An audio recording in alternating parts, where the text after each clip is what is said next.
Hey there, welcome back to the Smell of Logic channel. I am Ramona, and today's Reddit story is going to be, does anyone believe in cursed items? And it starts off like this. This might sound very cliche, but about 10 years or so ago, my family and I brought back these small vases that we were told were over 400 years old from Machu Picchu. The vases were made from mud and had a face carved on them. We were given them by a family friend who said he wanted to give us something special for visiting Peru. He claimed he bought them from a local in Piscu, the region of Peru, where Machu Picchu is. We brought it back to the house in Canada, and pretty much from week one, a horrible streak of bad luck and accidents began to happen to our family. My mom came down with cataract at a very young age. My father lost both of his jobs. My brother and I were both constantly sick, and my little sister would start screaming randomly. Pretty much on the verge of being homeless, we were looking for things to sell and came across these things. We didn't know if we could even sell them or for how much. To get an idea on their value, we called up one of my dad's friends in Peru who had worked in a museum in Peru. After a big back and forth, he told my dad that these types of items are not meant to leave its home soil and are not worth more than a few bucks. He said that these items were probably cursed. He said to lift the curse, we had to prick our fingers and smear a little bit of blood on each one and send them back. Now, we, of course, were very skeptical and thought they were probably worth something. We assumed the guy wanted them so he could sell them. I mean, a blood sacrifice? This is ridiculous. Fast forward 2 days. My mother and father get into a pretty nasty car accident. They were okay, but they both needed to be off of work for a few weeks. After that, they both decided that maybe they should send them back and do the blood thing. We sent them back the next week, and after that, things got noticeably better. My father found a very good job, as did my mom. We found a really good place to live with very low rent and overall better health. What do you guys think? Coincidence or cursed items? So, first story, I guess technically it'd be the second story. I think it's very possible. Generally, I'm skeptic, but I'll tell you why I believe in cursed objects. My grandma bought a porcelain carriage, about 5 inches high, painted, had the horses and footman and driver all attached. A really pretty knickknack. She brought it from a church yard sale, and the lady, who was a nun, who sold it to her, told her it had been blessed. My grandma gives the carriage to my mom, who puts it on the shelf above our television. Think 90s TV with a huge entertainment center and a shelf above it. The shelf itself had been up forever and usually housed heavy glass objects. It was also mounted to the wall with screws, not nails. This is important later. About a week after my mom put the thing up, I was in the kitchen doing dishes, and my mother was laying on the couch watching TV, and my dad was outside working on his boat. My dad had brought home a glass bottle of tequila, which was sitting at the top of the refrigerator. All at once, 3 things happened.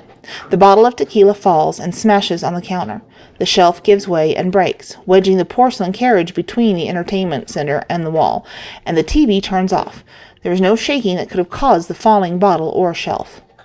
My dad, having heard the smashing bottle, comes inside and attempts to retrieve the carriage from between the TV and the wall, assuming that the carriage knocked the plug loose when it fell. He reaches down to retrieve the carriage, and it falls on the floor, smashing into a few pieces. The TV is still plugged in. It had never come loose. After this, I asked my mom who was laughing. I clearly heard someone laugh. It still sends chills down my spine thinking about it. My mom looked at me and said nobody laughed. My parents cleaned up the mess, dumped the porcelain and glass into the trash, and unplugged and replugged the TV. After that, I had nightmares for months. It is possible. I usually sage things I buy from the second-hand store. You don't want to be wearing clothes with someone else's energy or to bring stuff home that has a history somewhere else. I don't believe that happened to your family was a coincidence. Your family did the right thing by returning the vases back to their homeland. Obviously, your contact at the museum knew exactly what was going on. Fascinating that life got better from that point forth. Good and bad energy can be attracted to objects. Curses, hundreds of years old, I have no doubt can be too. Perhaps the indigenous people of Peru were the only ones meant to be in possession of the vases in the first place, and due to the circumstances of your family found themselves in, the vases naturally found their way back to them. I remember a similar story about a family who took a trip to Hawaii back in the 60s. One of the kids removed a tiki idol and a curse ensued. I do believe it's possible. This is why I don't like buying things from thrift stores or garage sales. My family and friends sometimes tease me by saying it's because I think I'm too good to shop for used things, but no, you never know what kind of history used items could have. Yes, I do believe it is possible. Luckily, I haven't encountered anything negative from secondhand clothing that I buy, but one time I bought a brand spanking new blouse. Every time I wore that blouse, something bad happened. I ended up throwing it in the garbage. Some people believe that spirits attach themselves to objects they had an emotional attachment to in life. So the object itself is harmless, it's just that you're inviting a haunting when you bring it into your home. Yes, and this is why my wife and I vow never to buy antiques.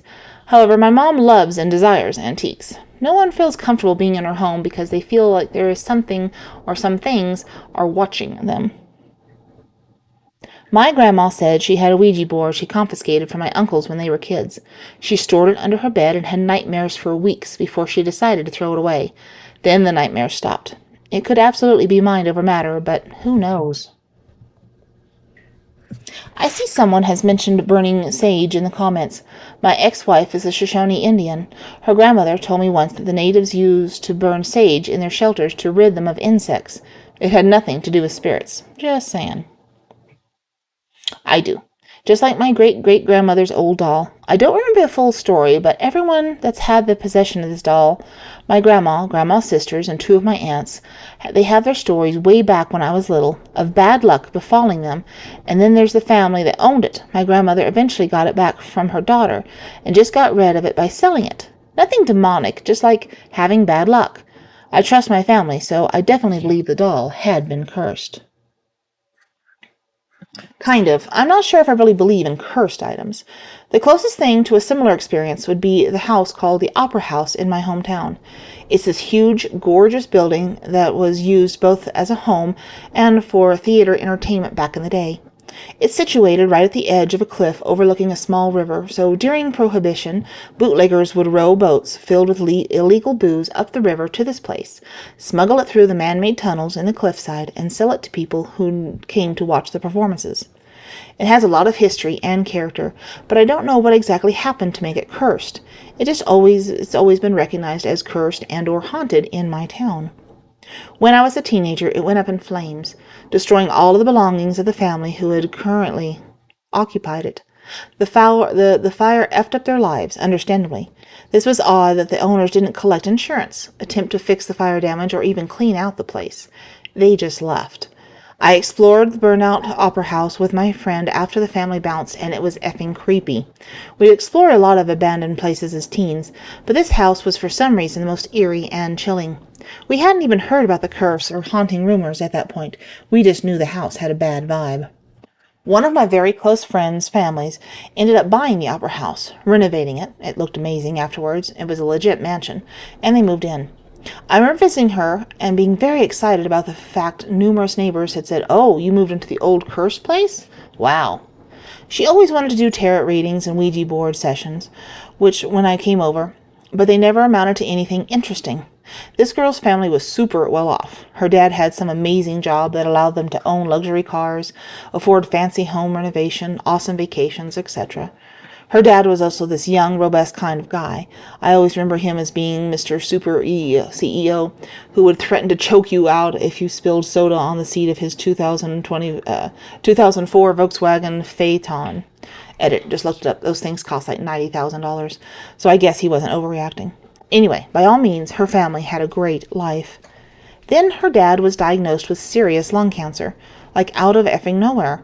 He'd never smoked, was very health conscious, was relatively young. It was so bizarre.